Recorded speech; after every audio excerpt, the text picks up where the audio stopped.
ሁሉም ሰው የሚወዳችሁ የሚያጨበጭብላችሁ የሚከተላችሁ ስታገኙ ወይም ደግሞ ለዛ ሰው ደግሞ የሆነ ወይ ደስታን ስትፈጥሩለት ወይ የሆነ ነገር ስታረጉለት ነው የሚወዳችሁም የሚከተላችሁም።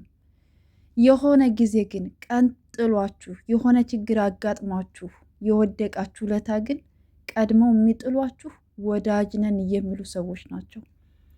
እውነቴን ነው የምላችሁ።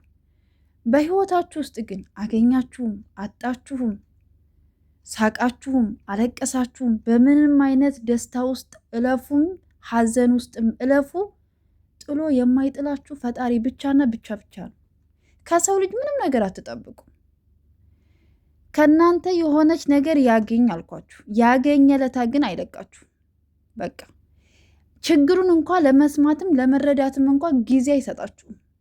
እናንተን አጥብቆ ከመተቸት እንዴት ተፈጠረ ምን ተፈጠረ እንኳ ብሎ ለመረዳት ዝግጁ አይደለም።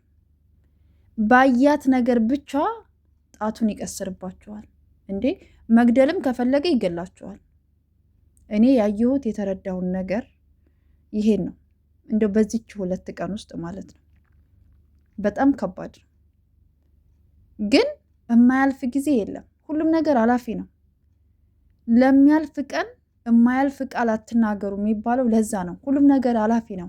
እውነት ደግሞ ተደብቃ አትቀርም። አንድ ቀን ትወጣለች። የዛ ጊዜ ግን የሚያፍረው ትናንትና ወዳጅ መስሎ ሲስቅና አብሮት የነበረ ሰው ዛሬ ሲተቸው የነበረ ሰው። ወዳጅ ማለት ግን እንደዛ አይደለም።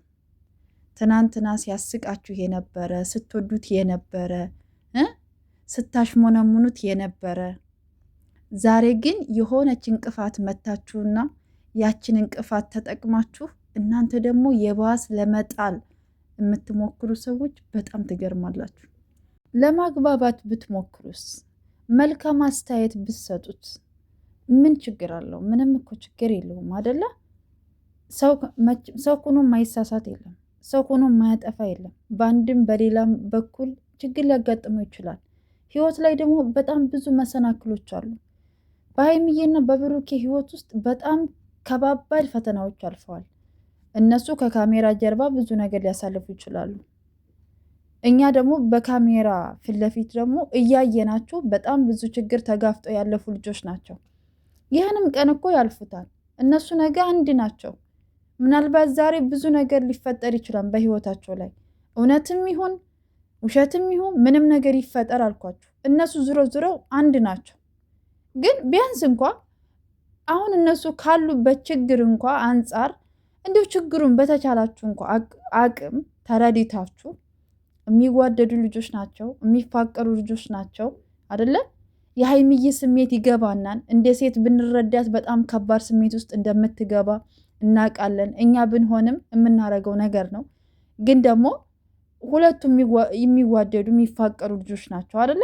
እነሱን ይሄ ያለባቸውን ችግር እንዲቀርፉ፣ እንዲግባቡ፣ እንዲስማሙ ያለውን ነገር በንግግር እንዲፈቱ፣ እንዳስተካክሉ በቃ ጥሩውን ነገር በቃ የፈሰሰ ውሃ አይታፈስም ይባላል አይደለ?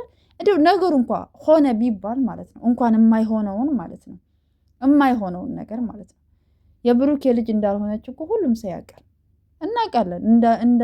እንደዛ አይነት ስብዕና ያላቸው ሰዎችም አይደሉም። እሺ ልጆቹንም በእንደዚህ አይነት መንገድ ከዛ ከልጆቹም አልፋችሁ ቤተሰብን የምትነቁ የምትሳደቡ ስንት ነገር ነው የምታረጓቸው። በመድኃኒዓለም እንዴ! በነገራችን ላይ ሀይሚ በየትም ውስጥ ብትሆን ብሩኬን ብትሰድቡትም ምንም ብትሉትም ልትደሰት አትችልም። ሀይሚን ብትሰድቧት የፈለጋችሁትን ብትዘቀዝቋት ብሩኬ ደስ ሊለው አይችልም። ኦኬ እነሱ ደስ የሚላቸው በተቻላችሁ አቅም እነሱን ብታግባቡ። ገባችሁ አይደለ? እንደው ቢያንስ እንኳ ማለት ነው መልካም ነገር ለማድረግ ሞክሩ። እና ብሩኬ ቲክታክ ላይ መልእክት አስቀምጧል። እሱም የሚለው ሳገኝ የረዳኝ እግዚአብሔር ሳጣም ከኔ ጋር ነው። ሰው የሆነ ስህተትህን አይቶ ይለይሃል። እግዚአብሔር ሁልጊዜም ከእኛ ጋር ነው። ከነ ስህተታችን ከነ ሁሉ ነገራችን አቅፎ የያዘን ፈጣሪያችን ብቻ ነው። በሰው መመካት በጣም ከባድ ነው። የሆነ ሰዓት ላይ ይከዳችኋል፣ ትቷችሁ ይሄዳል፣ ይፈርድባችኋል፣ ይወረውርባችኋል ድንጋይ፣ ብዙ ነገር ያደርጋችኋል። ከሰው ልጅ ምንም ነገር አትጠብቁም። ግን ፈጣሪ ግን ሁል ጊዜ ከእናንተ ጎን ነው፣ በየትኛውም ህይወት ውስጥ ሆናችሁ ማለት ነው አደለ? እኛ እኮ በስደት ዓለም ውስጥ ሆነን በብዙ ፈተና ውስጥ ሆነን ግን እግዚአብሔር ይረዳናል አደለ? ብዙ ችግር አወጥቶናል። ብዙ ጭንቀቶቻችን ጭንቀትም ደስታም ውስጥ እግዚአብሔር ከኛ ጋር ነው። እሱን ተመክተን ማለት ሰው የለንም፣ ግን እግዚአብሔር አለ። እናት አባት ከጎናችን የለም፣ እግዚአብሔር ግን ከኛ ጋር ነው። ፈጣሪያችን ከኛ ጋር ነው። አንፈራም አደለ? በቃ ከሰው ምንም ነገር አልጠብቁ። ግን ሰው ማለት በጣም ከባድ ነው። ማርያም እኔ ስንት ነገር አየሁ፣ ስንት ነገር ታዘብኩኝ። ብቻ እግዚአብሔር ልቦና ይስጠን ከማለት ውጭ እኔ ሌላ ምንም አልልም። ጨሪቃዎች የፈጣሪ ይጠብቃችሁ።